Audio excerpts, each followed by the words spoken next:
Oh, how excited are you for the opportunity on Saturday? Yeah, we're still here. I mean, this is what you talked about all last week. Was let's not make this the last week.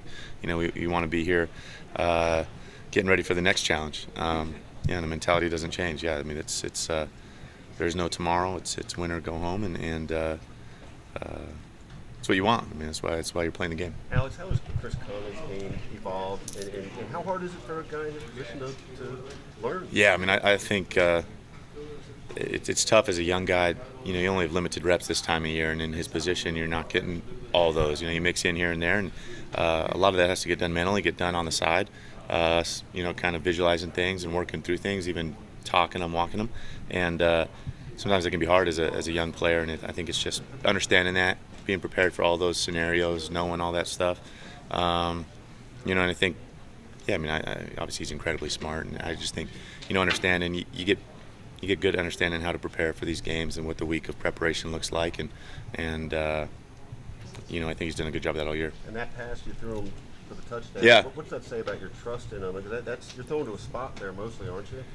Yeah, I mean, I thought, and actually, to be honest, it was a little different than we talked all week. I thought he made a great adjustment, and then heck of a catch, strong hand catch there in the end zone. That ball moves at all. They rule those incompletions now, and just was really strong with it.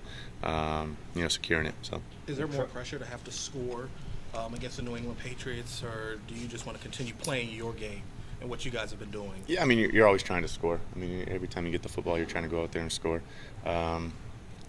For us, we're getting ready to play their defense. We're not playing their offense. No, so I don't think the mentality changes at all. If J Mac is limited or unavailable, how creative do you have to get on offense? I don't know as far as creative. Next guy up, and we all got to step our game up. It's not on any one person. We all got to find a way to get it done. Alex, one of the more interesting things about your offense is the way Charkandrick and Spencer have been able to come right in and contribute to the team. Some of it's running back, but also I'm curious to know what you think are the different factors that help those guys come in and just ground running, contribute, help the offense take off. Oh, I mean, I think ultimately it comes down to those two guys. I mean, I think not just physically their talents, but mentally being prepared. That's probably the biggest factor. Obviously, I think everybody was a big deal when Jamal went down, and rightfully so. But Chuck Andrew not even blinking when he got his opportunity. Staying ready, and then jumping in and going. Yeah, and then obviously making the plays. I mean, ultimately coming down to that, making the plays in the game, and then building off that, getting the confidence that you can do it at this level. I remember I was talking to you in August about how Andy takes advantage of what you do best. Yeah. Now, as a quarterback, how does coach take advantage of what those guys do best? Yeah, I mean, I don't think that only is with me. I mean, I think it's with all of us. I think they do a great job of seeing our strengths, and trying to put us in those situations and put us in good situations. Absolutely. And as a quarterback, do you hear their running back coach? Do you hear him yelling at those guys sometimes? Yeah, you can't help but not hear EB. It's just the way he coaches. It's hard, but yeah, and all of us, and I think certainly a strength. We all do. I think all the coaches included and guys down here being on the same page. There's so much carryover. Obviously we do a lot of work with the backs, whether it be ball handling, routes, protection, all that stuff. So we got to know what they're getting taught and vice versa. So, certainly I think a strength is that kind of open communication, everybody being on the same page. You had an outstanding game against them here last year. What do you take from that? Yeah, I mean, I think that's been talked about a lot. I mean, yeah, both sides are looking at it, and it was a long time ago. A lot's happened in between then. Yeah, some of the guys are the same, some aren't.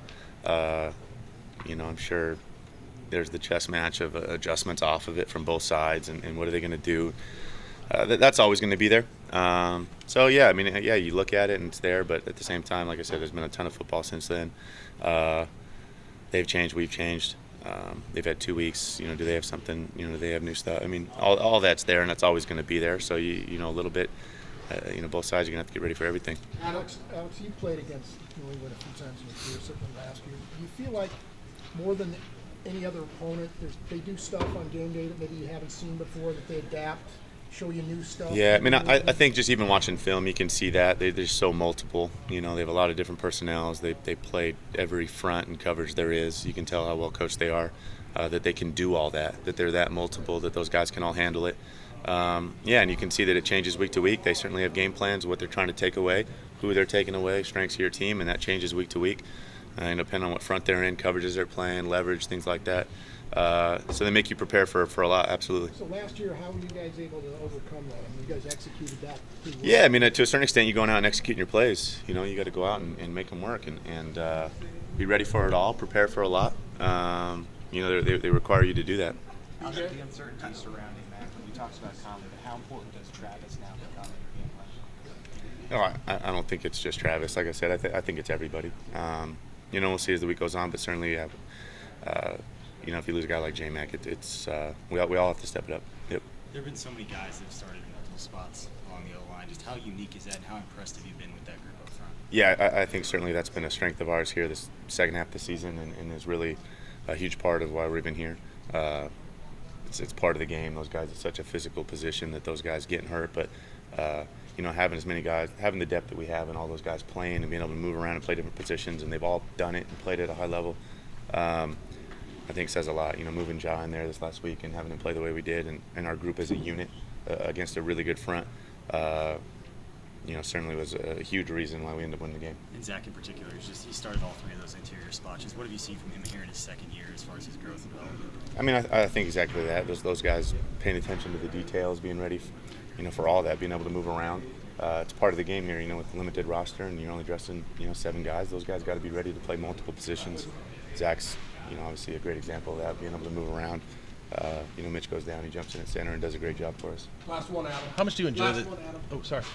Alex, playing in the divisional rounds kind of rare air around here, but it seems like you turn on the TV every January and Tom Brady is Yeah. You ever wonder what that was like to be involved in so many playoff games? And Yeah, I mean, watch that maybe with a little bit of envy. To be honest, I hadn't given a ton of thought. I think I did see that it was like his 30th postseason start, and obviously that's a big number. I think he leads every quarterback category there is in the postseason, including, touchdowns and wins and things like that. And so, yeah, I mean, he's who everybody's chasing, right? I mean, and to be doing it as long as he has is, it's remarkable. I mean, it's tough to put into words